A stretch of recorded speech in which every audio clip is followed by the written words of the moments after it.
There's a strange power in the moments we barely notice. The nod we give without thinking, the yes that slips out before we've truly considered the question, the choice we make simply because it feels right.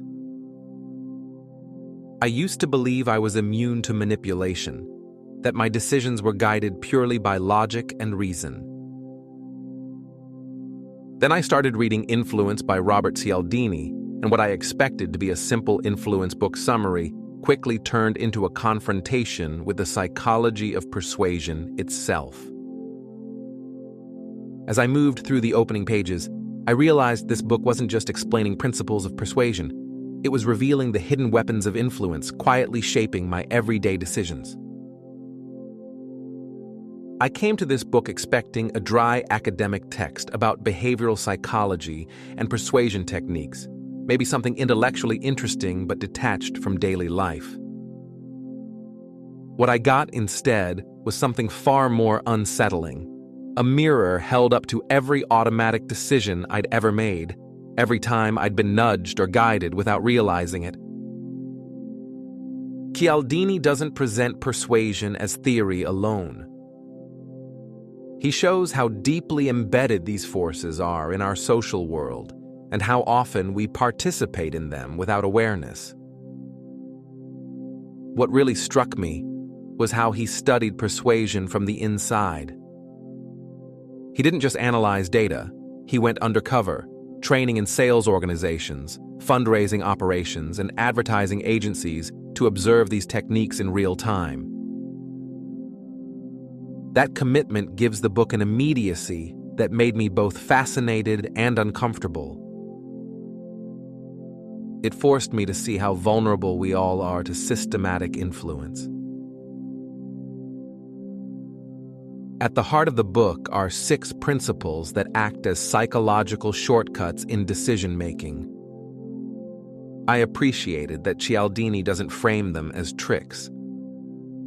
He explains that these tendencies evolved because they're usually useful, but they become dangerous when exploited without our awareness. Reciprocity hit me first. We're wired to repay what others give us, even when we didn't ask for it. A small favor creates an invisible obligation.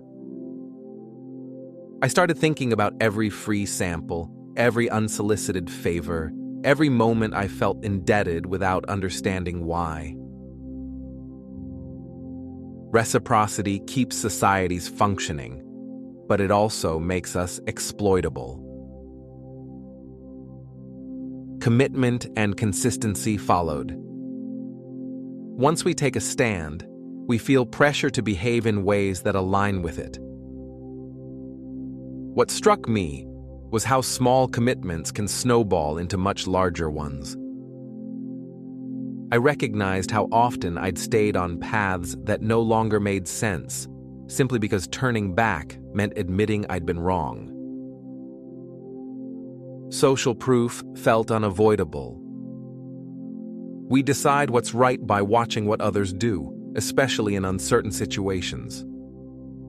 Reviews, testimonials, crowds, all of them shape our choices.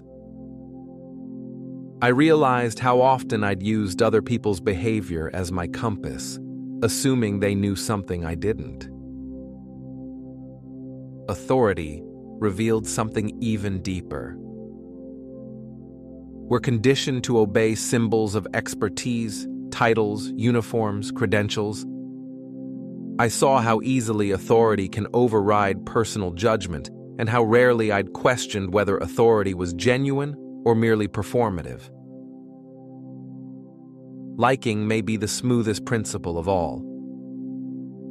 We say yes to people we like, those who feel familiar, similar, flattering.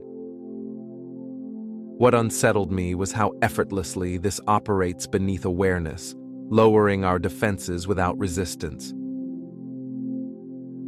Scarcity was the final wake-up call. When something feels limited, we want it more. The fear of loss shuts down critical thinking and pushes us into reaction mode.